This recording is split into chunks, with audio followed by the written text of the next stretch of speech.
Trust me when I say that sledding was a very love-hate relationship for me for a very long time. I was honestly questioning my love for the sport because even in my older years, I felt like I was being pushed past my limits and not in a good way. I remembered like why I sledded in the first place. I just always have to come back to that like I'm doing this because I love being in nature. I love that feeling of fearlessness. And I love the way I feel after I've been sledding. Buckle up, babes. We have a chat with Amber Heberling, and we chat about the love and hate relationships that we have with our sports and how coming back to our roots can give us new perspectives and a clarity on our why when it comes to sledding and dirt biking.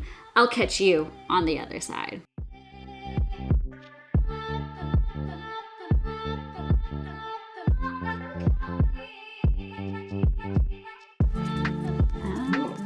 So we are recording. Yeah. What do you have planned for today? Oh, I'm actually heading out to Nordegg for the long weekend to get in some camping and riding. Oh, So nice, nice. right when we're done here, everything's getting loaded in the trailer.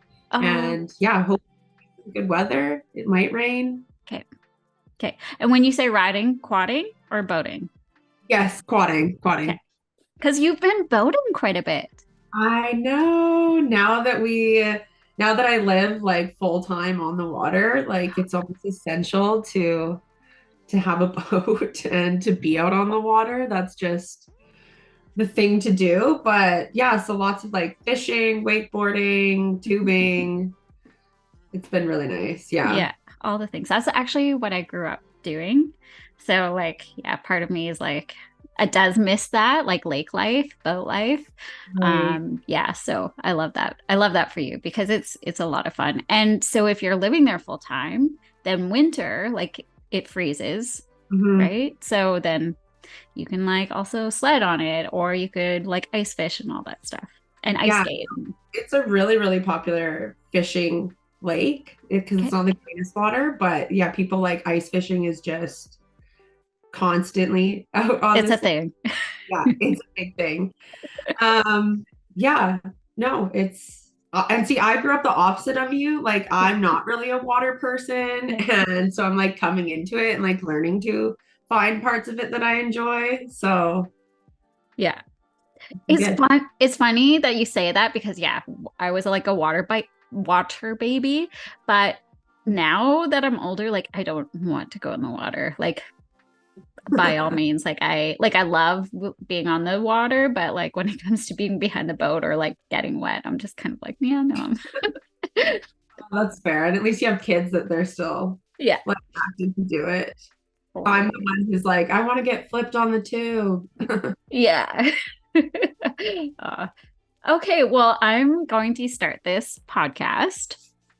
So, hey, hi, and hello, Angelisa here, your host for Brat Babes Throttle Talk.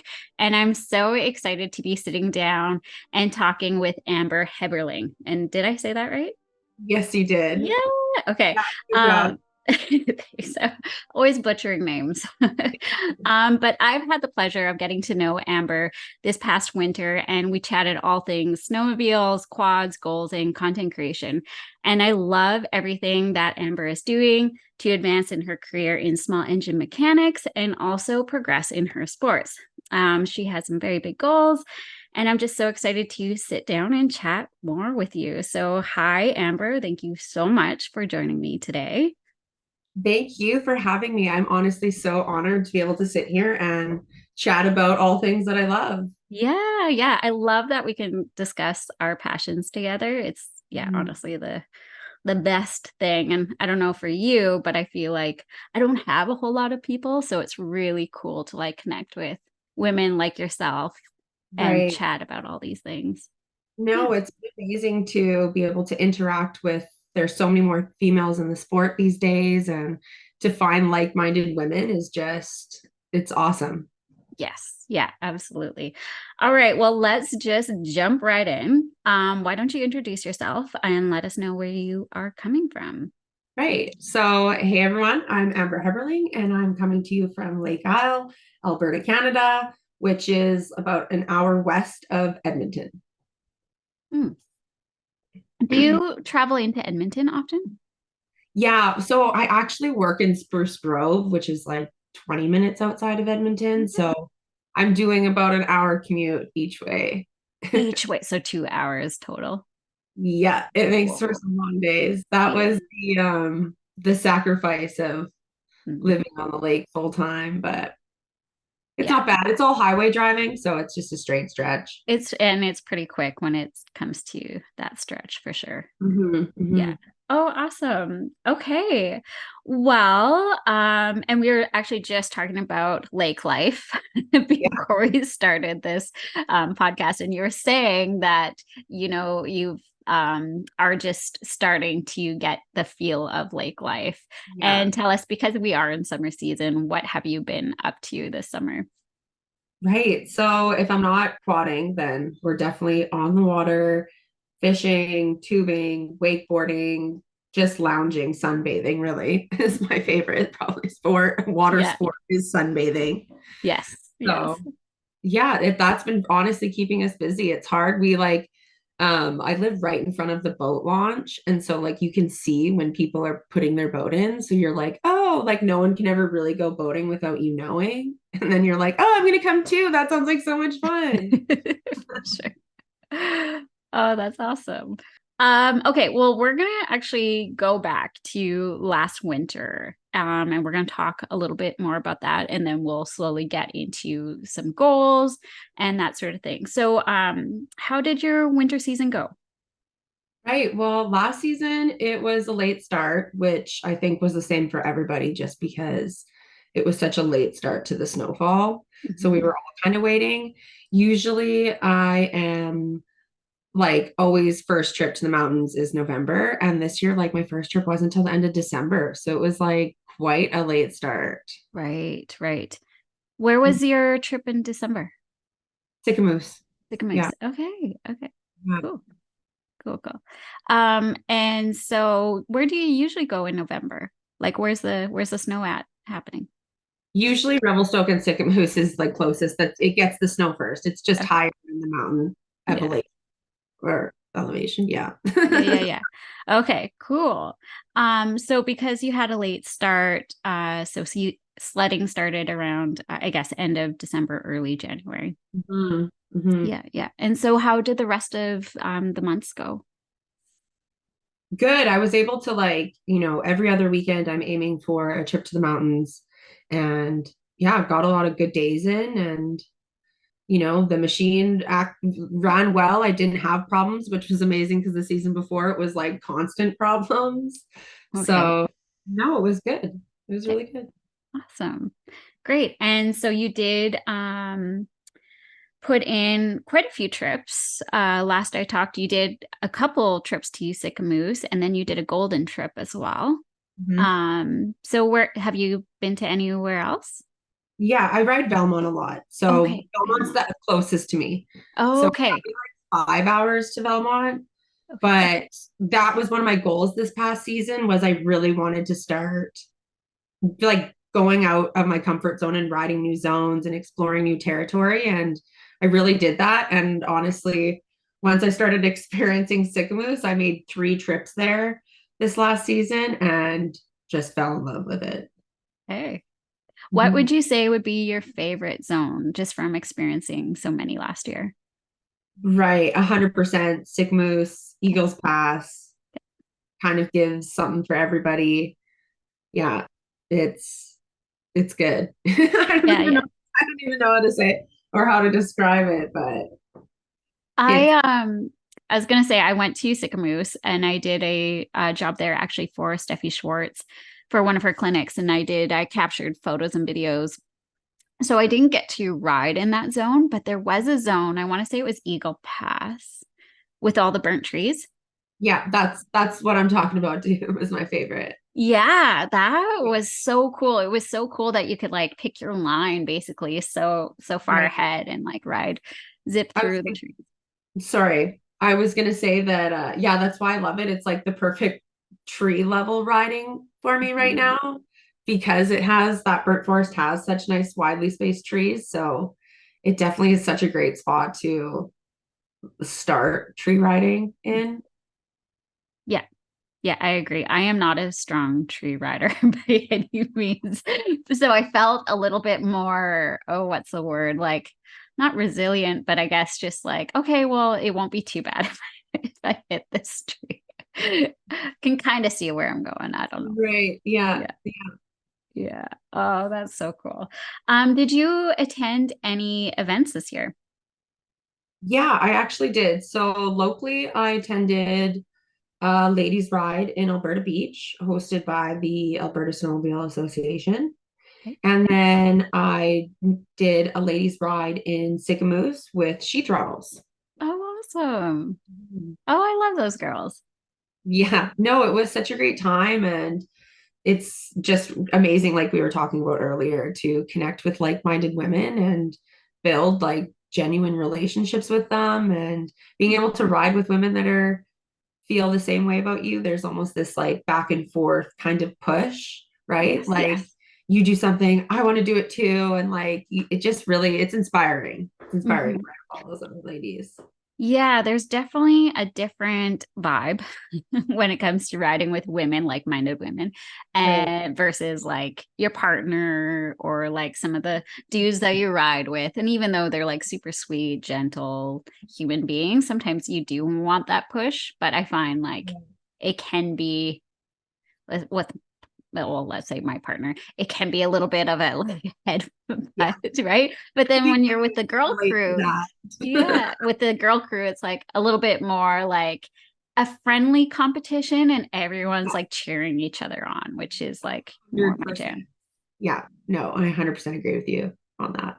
Yeah. So cool. I love that. I love hearing about events and, you know, um, all the kilometer, how do you say it? Like all the cheering and Yeah, pushing yeah, women and empowering women. right. Yeah. And from all of your videos and content, you seem to, yeah, be traveling in different areas. I already asked you this, what was your favorite trip last year? But if you could go more in depth of what your favorite part was, maybe about like off snow and also on snow and why. Right. Okay.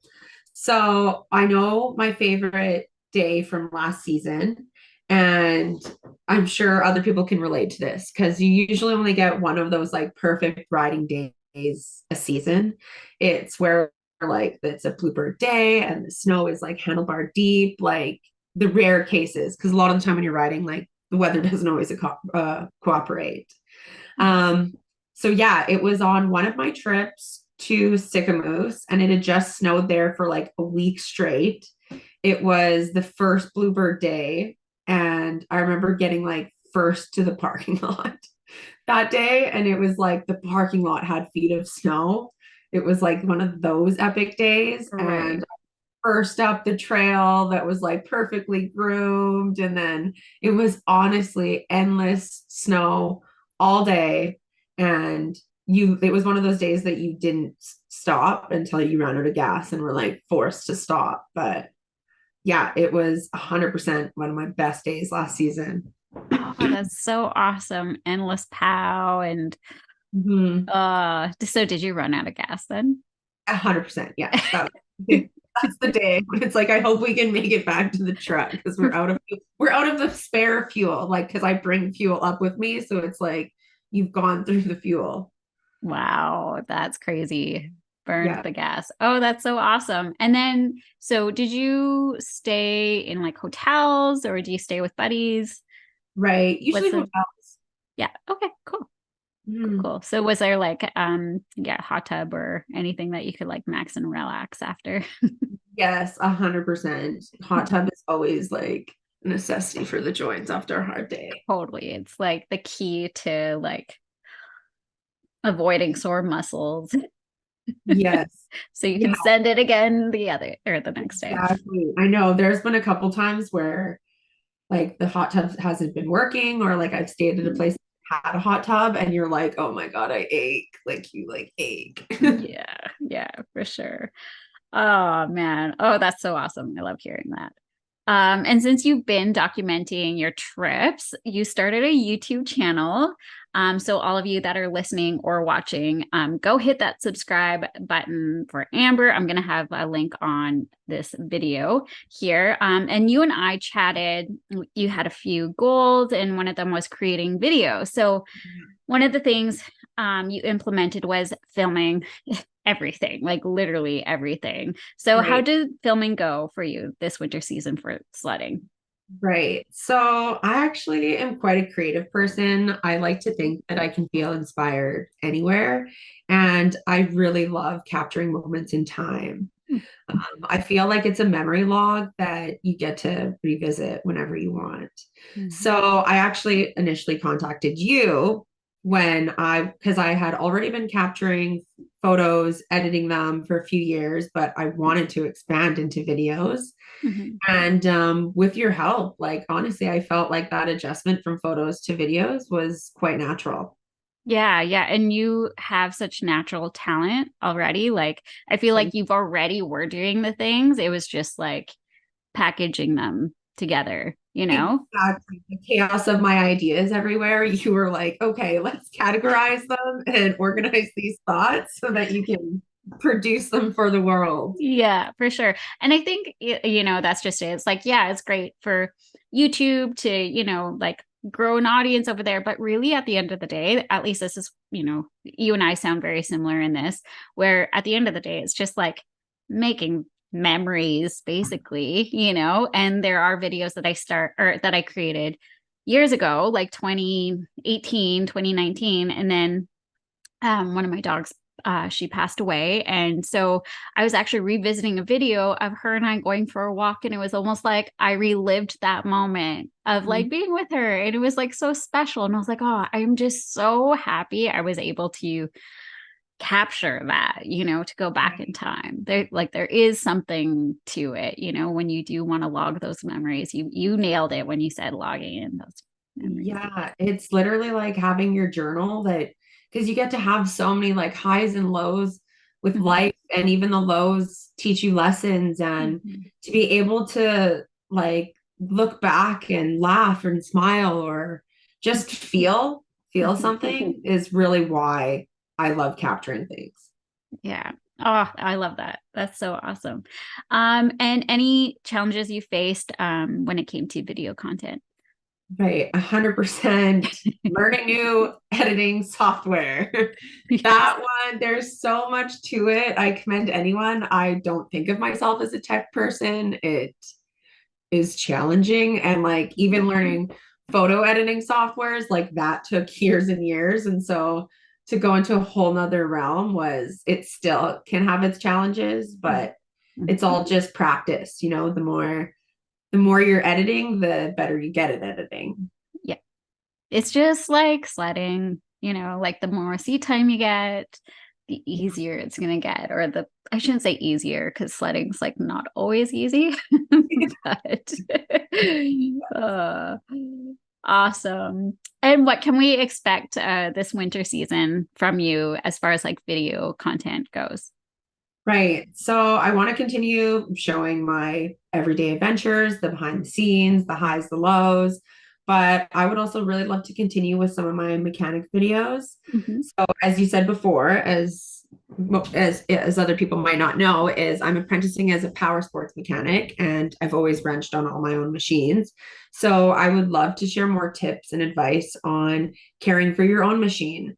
More women than ever are out there riding, and I want to be able to show them that they can maintain their own machines too. Totally. And that's actually, yeah, again, something you and I talked about. And I struggle with like wrenching on my own machines. And I know I'm always on YouTube trying to Mhm. find videos, just to like make sense of it. But I think, watching some of your videos that you produce, like they were straight to the point. I can relate to you and they were so helpful, you Right. know? So I think, yeah, I think that's so awesome. And I really do look forward to seeing more of your Right. content on YouTube. Yeah, yeah, I really hope to keep going with it. Like I said, I started a new job, and so Mhm. I was talking about that with you. I started a new job, so I've been trying to just find the boundaries of what I can and what I can't share. So Totally, totally. Yeah. for Yeah, sure. that's the goal for the season. So Okay. stay tuned for that. Yeah, well, I'm very excited for it. Looking forward to it. Okay, well, let's chat a little bit about sled details. So give us the details on your snowmobile, what you're riding right now. Right. So I actually don't ride anything special. I currently have a 2014 Ski-Doo Summit X 800R. But this season I will for sure be upgrading. So stay tuned to that. Stay tuned for that as well. Okay. Okay. Can you tell us or no? Okay. Yeah, that's totally fine. But I was You'll gonna have to say, wait and see. okay, well, I'm very, very excited. Yeah. But the 2014, like that was a great sled too. Like a very good sled.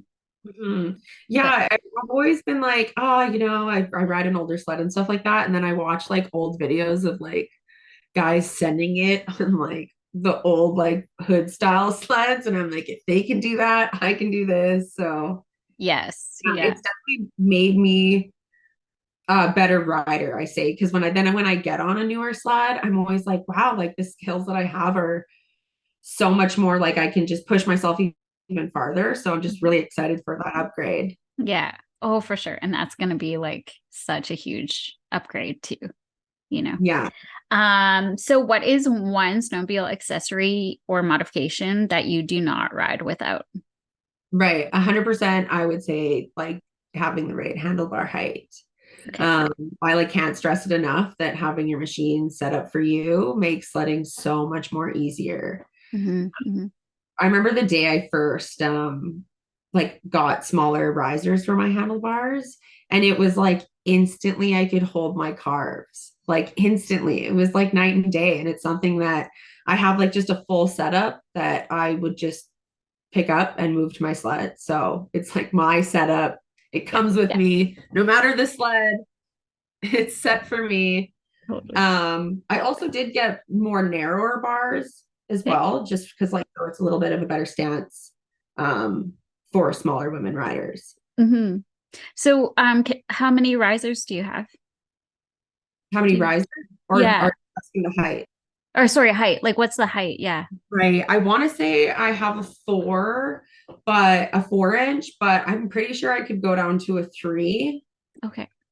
But I don't mind the 4 inch. Like I grew up riding just with stock, which is Mm. like closer to like 8 inches. So it does feel like the lower I get almost feels a bit unnatural sometimes. Mm-hmm. Mm-hmm. Yeah, for sure. And then what about your bar length?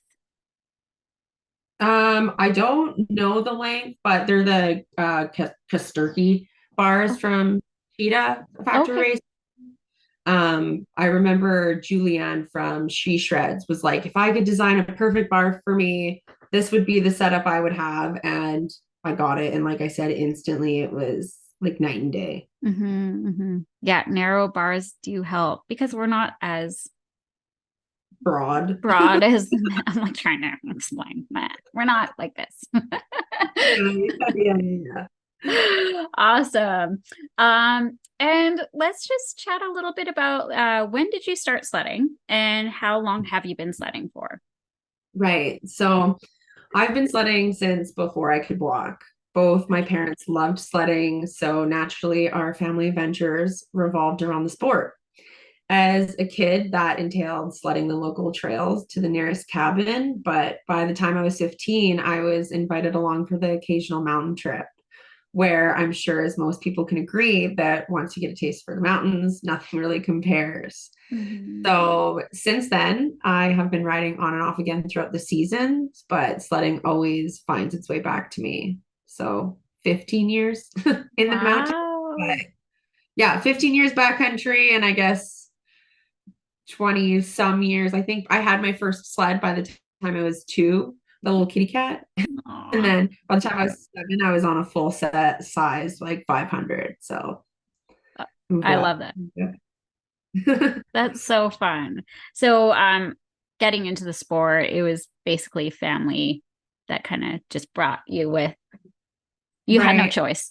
I was just about to say, well, not sledding like wasn't an option growing up. Both my parents lived for the sport and there was no one to stay behind with. So like Mm. you had to ride. But trust me when I say that sledding was a very love-hate relationship for me for a very long time. Mhm. I definitely had a glow up when it came to my love for snowmobiling. Um, yeah. Okay. Um, and when you say love and hate relationship, is it like family dynamics or I would say that when I was young, I was fearless until I had accidents. And okay, so yeah, yeah. I have like a handful of accidents that I remember as a kid. I was notorious for whiskey throttling into Mm. things, especially as a kid, and you don't know, and you're not even reaching the brake, right?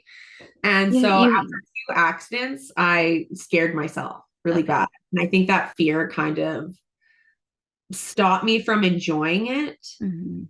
because I was so small that I couldn't really essentially handle the power and it would scare me, overwhelm me.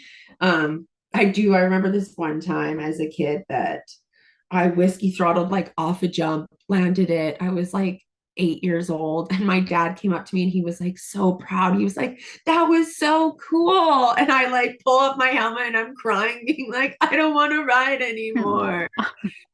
So that's where I mean it was a love hate because it okay. took like a lot of seat time and practice and learning to Mhm. get comfortable again and really enjoy it. Yeah, for sure. I think there's something to be said though, like when you are teaching young ones, like especially like me being a mom and teaching my daughters to ride dirt bikes and sleds, like they have Right. no concept of driving skills, right? And Yeah, so yeah. like you are putting a lot, not pressure, but you're putting a lot of trust in them to know how to Mhm. like pull the brake or even like even though you teach them that but like that's not their instinct is to like grab the brake. You know what I mean? Like, 100%. Or a lot of it is like you'd give as a child, I remember you'd give too much throttle, but you didn't have the concept of, okay, this is too fast. I need to let go of the throttle. totally. Yeah. Like you would just be going really fast until you hit something. Yeah. And it's almost like you get nervous. So you start tensing up and you're just like grabbing, like, yeah, a handful. Yeah. Yeah. So yeah, I understand that. I see it as a parent and I like can see that being a young one to like just know not having a whole lot of concept, having no fear until all of a sudden something goes Something wrong. And bad happens and then you get yeah, fear. yeah, Yeah. totally. Ah, totally. So my next question is, even though sledding is an individual sport, it does take like a team or at least one other person to push you in all areas of your riding abilities. So who is that for you? Right. So this is a bit of a story, but I do have like the pivotal moments in my life that have kind of brought me to where I am today. So after all these years, I've definitely had a lot of people that have helped me, taught me, and ski pulled me along the way. But this pivotal moment happened when I first met my now boyfriend, Chris. He was no stranger to snowmobiling, but he was a total newbie to mountain riding. So at this point, though, in my life, that I didn't mind that he wasn't like a hardcore mountain rider because I wasn't really sledding after a couple bad seasons I had. At that point, I was honestly questioning my love for the sport because in my older years, I felt like I was being pushed past my limits and not in a good way.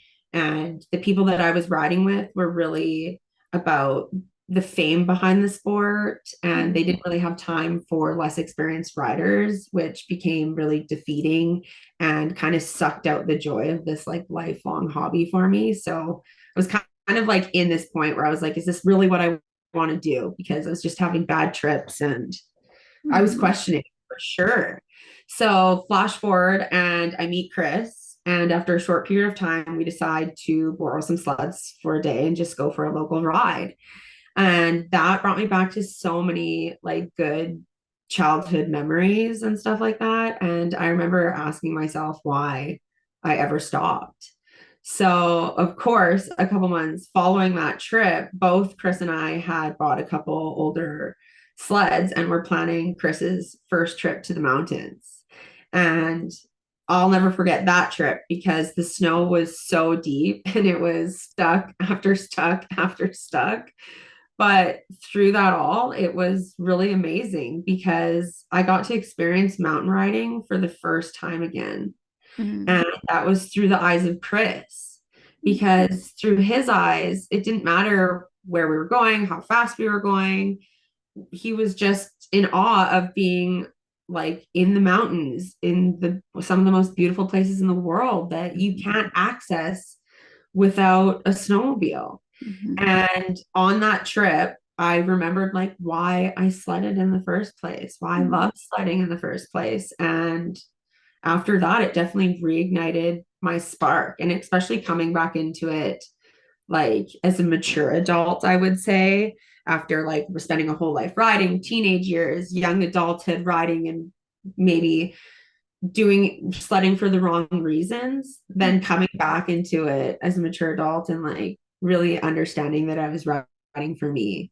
Mm-hmm. So that Oh, was, that's very, very powerful.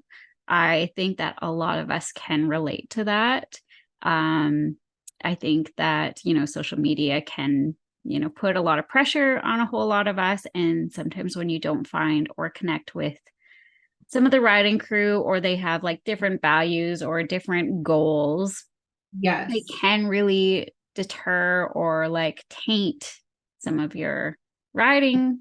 And yeah, I definitely feel like I've experienced that for sure.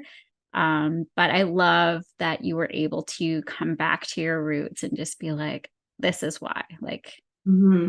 this is Yeah, why. you definitely have to figure out your why for sledding because there's so many ways to snowmobile, right? You can just be trail riding to cabins and you love socializing. You could, you could be there for the views, you could be there for your own mental escape, right? And finding why you want to ride and then surrounding yourself with like-minded people Mm-hmm. really changes the experience because if you love trail riding and you're riding with people that just want to tree ride all day, like you're going to have a terrible day, right? And like so you kind of have to figure out your why. And Mm-hmm. yeah, that I just always have to come back to that like I'm doing this because I love being in nature. I love that feeling of fearlessness. And I love the way I feel after I've been sledding. Mm-hmm. And it's my recharge and my reset. And that's why I'm doing it. Mm-hmm. Oh, I love that. Yeah, can relate to that so, so much. And yeah, for those of you that are listening, if you have gone mountain sledding, like any sledding at all, like, Mhm. yeah, finding your why. And I think that every type of sledding, whether it's trail riding, mountain sledding, or like if you're just into doing jumps and drops, that sort of thing, or tree riding, like there's always something so beautiful about it, and then also coming back and feeling like, ah, I just did that, and like Mhm. fulfilled and accomplished. Yes. Yeah. I definitely say it fills my cup. Mm-hmm. Oh, awesome. So cool. Well, speaking of, I just did like, or just mentioned about jumps and drops. You talked about doing some freestyling. And last that we chatted, you were seeking out some ramps, or you did find a ramp or a buddy. But, anyways, can you tell us a little bit about either like if you've hit any ramps or how it's going, like as far as like freestyling training goes and your journey about it? Right. So I my favorite type of riding has always been the airtime. That's Mhm. like I jumped horses when I was a kid too. I just Okay. loved jumping things, anything that Yeah. hang time. Yeah. But yeah, the freestyle goal is scary to voice because it's such a big goal for me, Mhm. but it is in my 5-year plan. So I am at the beginning of this goal, so no ramps yet. Right now, I would say I'm focusing on the steps before the steps, Mhm. such as surrounding myself by the sport, talking with other freestylers about their journeys into freestyling. Honestly, just being around people ramping, right? And in that atmosphere, I know when I'm watching other people ride, I just like get ignited and I'm like, I want to do this right now. Like it's so that adrenaline rush for me. I just want it and love it. Mhm. So I do have it all planned out. I'm a very Okay. organized person. So Yeah. my plan would be I first need to start hitting bigger in the backcountry. Okay. Most freestyle ramps are 60, 70 feet. So I need to consistently be hitting close to that in the backcountry to start. Okay. Um, for this upcoming season, I'm really hoping to take a jump clinic, hopefully with Turcotte, the Mhm. freestyle master, and really learn tips from the best. Mhm. And then next spring is when I'm gonna probably invest in a freestyle specific sled, like a 600 RS or something, and then make the appropriate adjustments. So hopefully next year I can actually start ramping in my off season. Oh my gosh. Okay. So where would you go for off season? Right. Okay. So I'm actually friends with um, the guy who runs the barnyard compound. Okay. It's pretty close. It's actually near Leduc, or so it's near Edmonton. Mhm. And so that's where I've been. And they have full setup, airbags, everything like that. So Sick. it's in the vicinity. I have the connections. So I'm just doing the preparation. I know that like right now I'm doing like a lot of visualization. That's And like more than enough. Like that's what people you're already like further ahead from doing visualization. I'm a huge believer in that. So like, yeah, I think you're doing great if that's your yeah, first like step. in my mind, I like physically have hit ramps, like, because like I'm thinking about every inch of my body, like Mhm. how it's responding. Like it's just, it's a big deal and I don't want to get hurt and I want to do it the right way. And so, as much as I just want to like get adrenalized and hit that ramp, I'm like, okay, I need to learn how to do everything right. How are other people training to do this? And what machines did they have? What modifications are working for them? And kind of figure out what will work for me so that way when that opportunity does present itself I'm ready. But like I Mhm. said, the steps are happening, I have it planned, so stay tuned to follow along for this journey because Yeah. it's going to happen. I'm going to make it happen. Oh my God. I love that. I'm very excited about all your journeys. Thank you. But I think, yeah, again, you and I are very similar. Like I love hang time as well. I'm adrenaline junkie coming from a snowboard background. So hang time, all of it's like my jam. Mhm. So I think what you said with the visualization, I like am the biggest preacher when it comes to that. So if you're already feeling that, you're feeling the feelings like of all the like what you're feeling in your body. And then I would even say, like, what are you smelling in that moment? Like you Right. want to heighten all those senses. And Yeah. I don't know if you read the book Becoming Supernatural. No. Okay, I talk about this book a lot, but it's a very good read, and it's a lot about um, like science based, again, working neurologically. But it's by Dr. Joe Dispenza, and he said that, for an example, there was a study with two groups that were learning the piano. Group A was learning the piano physically, and then group B was learning the piano mentally, like visualizing. Yeah. And so he talks about like, yeah, how they break it down in like feeling all the senses. And then when it came to like the 4 week of training, the group B, the visualizers, were actually better piano players, even though they never touched a piano versus Wow. the ones that practiced every day on the piano. Right. Like Yeah. it's wild. So No, I definitely agree that like you have to, especially like just sledding in general, you have to be able to visualize it going right because the second you don't, it's probably not. Like when you're like, don't hit that tree, don't hit that tree. You usually hit the tree. I don't actually, I want to say maybe it was Dan Adams or someone said that like, right, you have to be looking at the space between the trees, not the tree itself. And the same thing is right. You got to be thinking about how it's going to go successfully and just believe that there's no other way but Mhm. for it to go right. Mhm. Yeah, absolutely.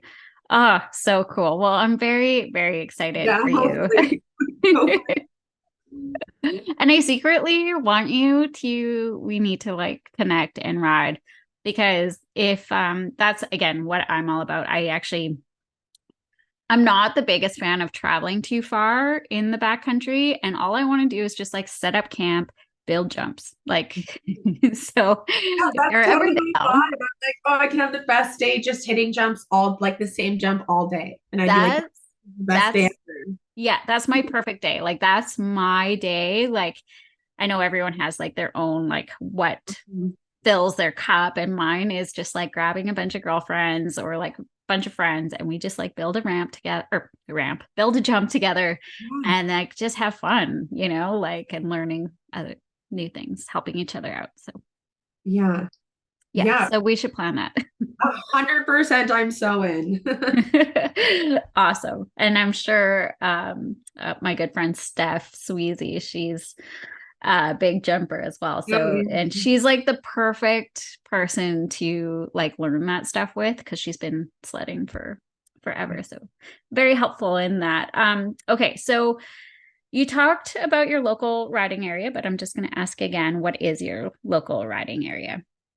Right. So where I live is like right next to maintained trails. So Um, it's actually right out my doorstep is the Alberta Beach Snowmobile Trail System. The Alberta Snowmobile Association has like thousands of kilometers maintained throughout Wow. Alberta, and I'm kind of lucky that, well, I don't know, I was looking for when we were looking for a place to live, we were like specifically like we want to be able to ride from our doorstep, so Mm-hmm.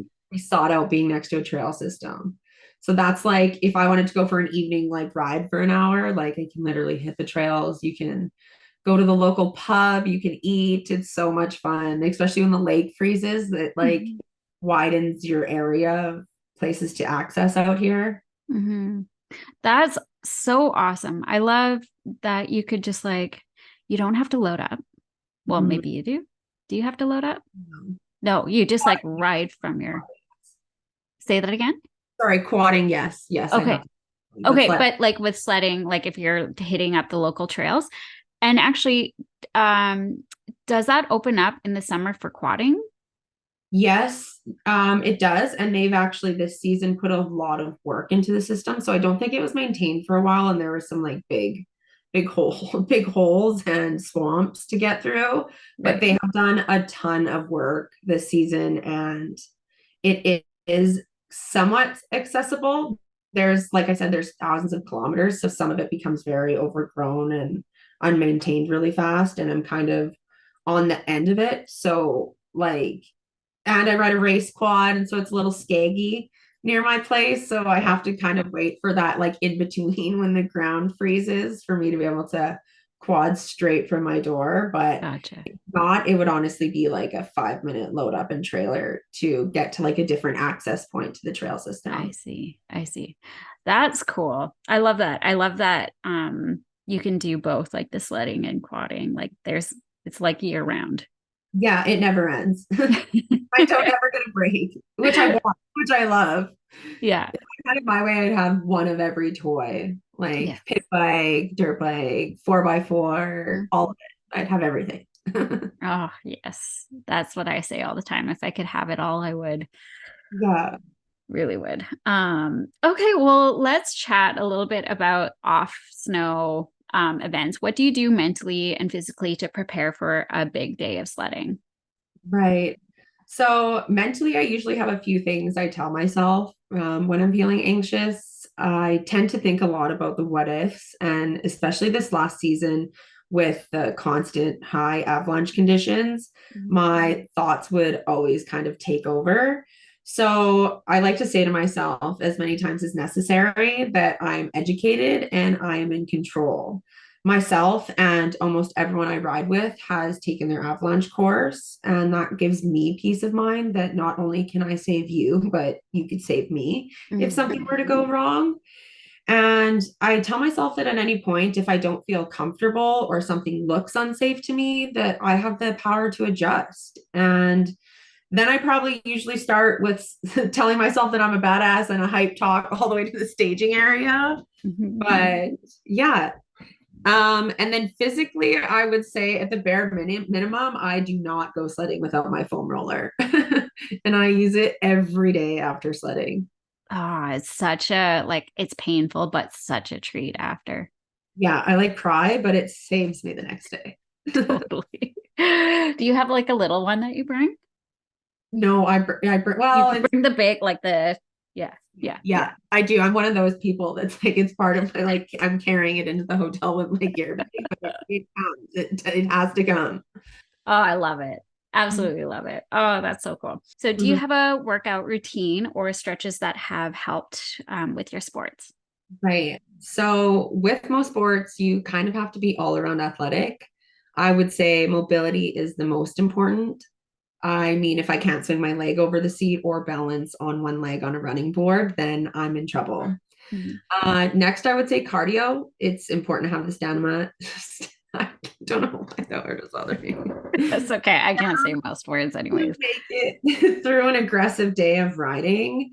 And one of the most common things I hear at the end of the day is that someone says, I don't have any more stucks in me.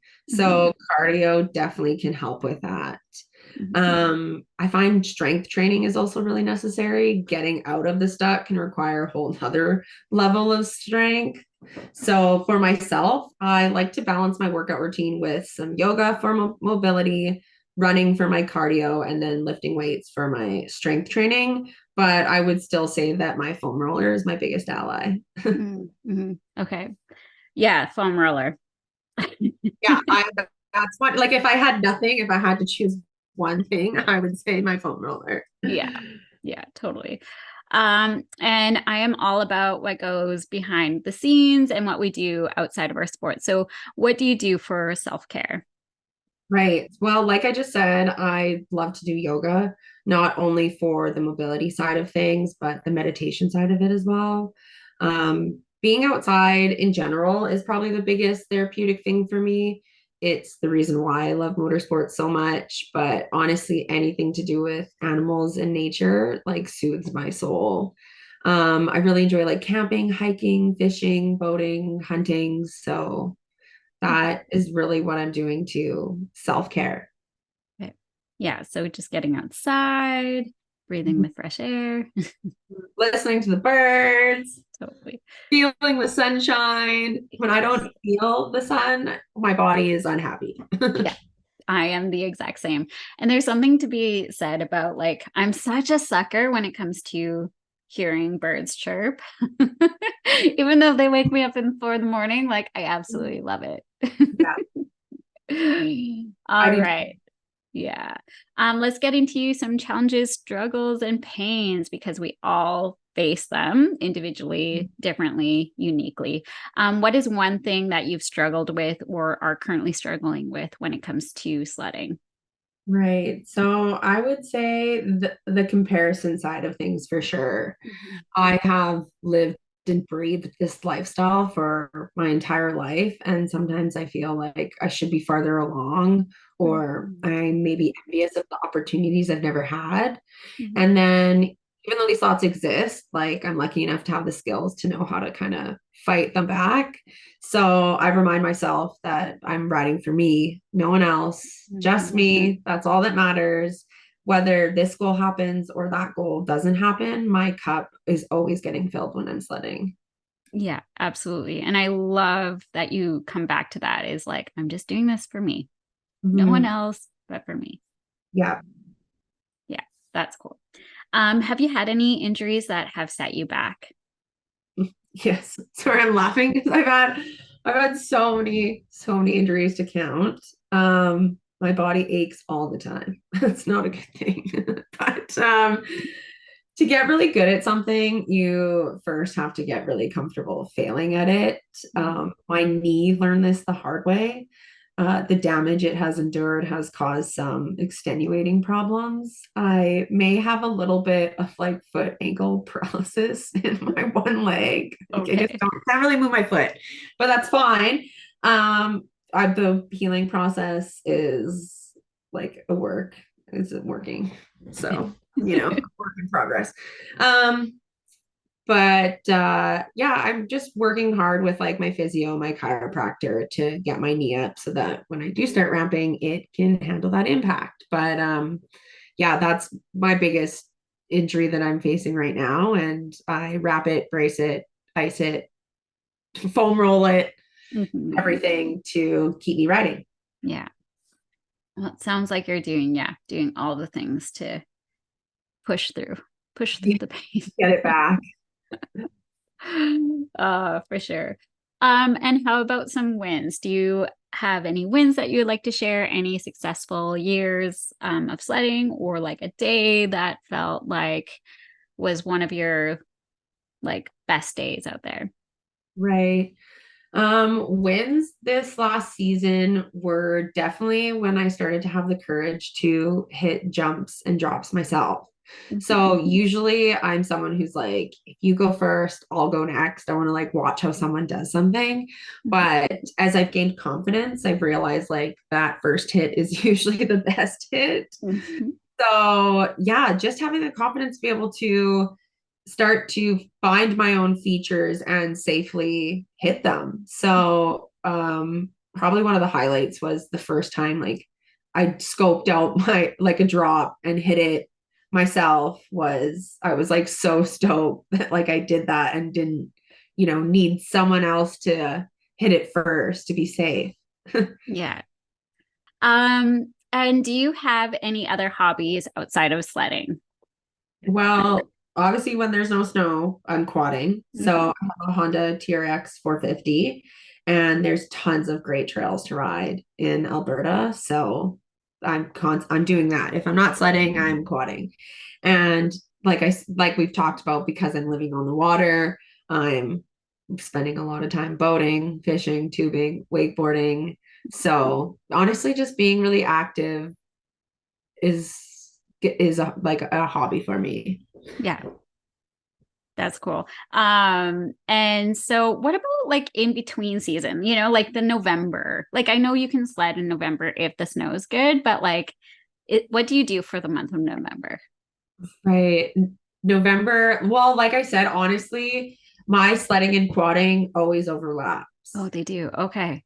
You because like I said, like you can quad. It's actually really fun when there's like a skiff of snow Okay. and like the trails are really slick and like probably on a dirt bike that's like your worst nightmare. But for a Mhm. quad, that is like prime time to ride. So Interesting. yeah, the like in betweens, like spring, like I said, when like the ground's still frozen and you can just fly, like every puddle or every hole is covered, and you could Mhm. just rip down the trails. So Okay. they overlap, and yeah, there's there's no end. There's literally like not a month where you're like, okay, I can like kind of relax.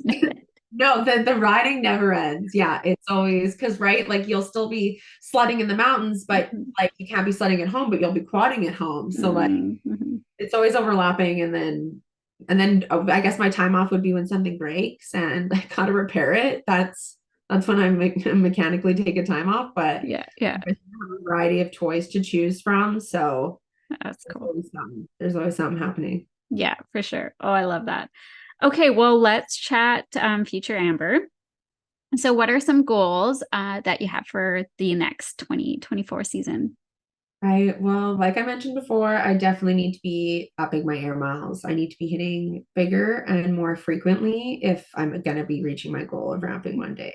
So Mhm. that's the main thing, just consistency and repetition. I want to say Turcotte once said that like before you're really comfortable freestyling, you got to hit like the jump like around like 4,000 times or like some crazy number. So Mhm. yeah, just got to start racking racking in the air miles.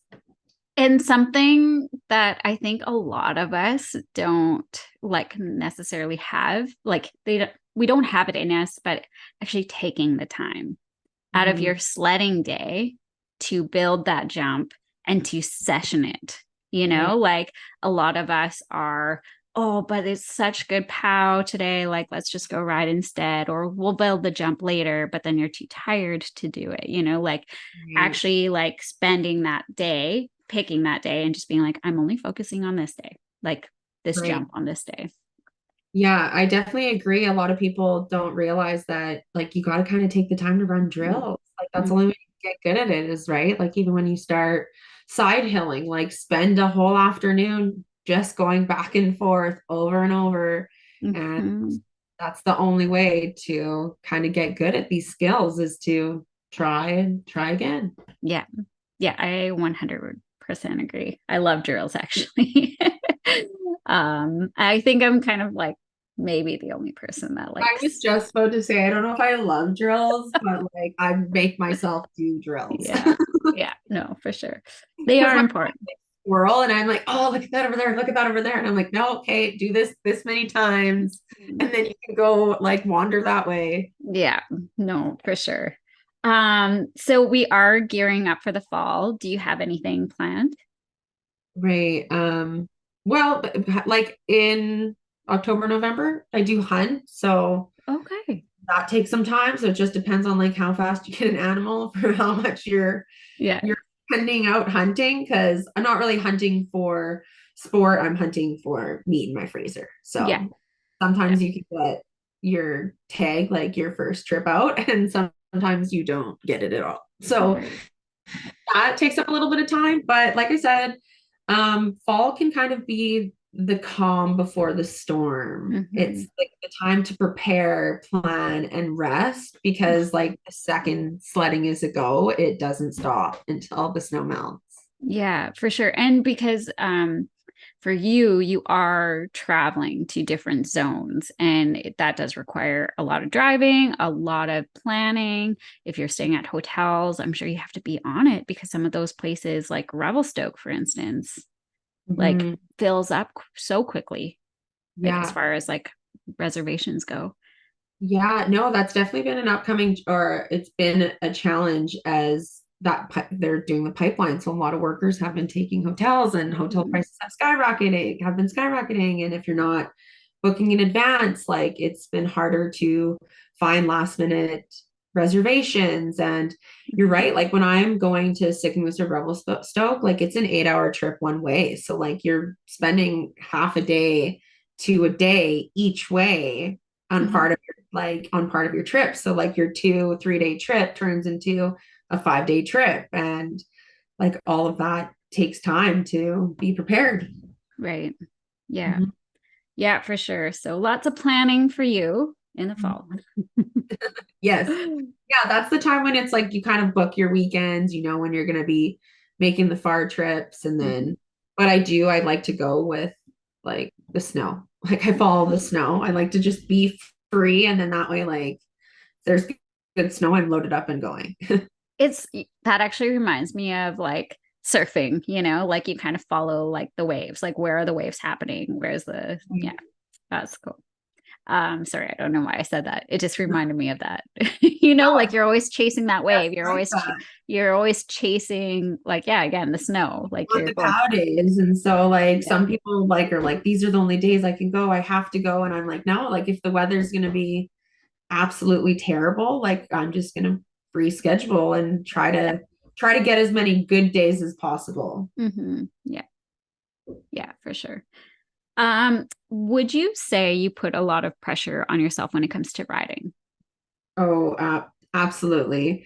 There will always be someone better than you. And Mhm. like I kind of mentioned earlier, it's hard not to compare yourself to others. The trick is to be happy with where you are in the present moment. Mhm. Yeah, 100%. And what would you whisper in the ear of young Amber when she just started sledding? Or I Right. guess like getting back into it because you've been sledding all your life. Yeah. I would say you control the sled. The sled does not control you.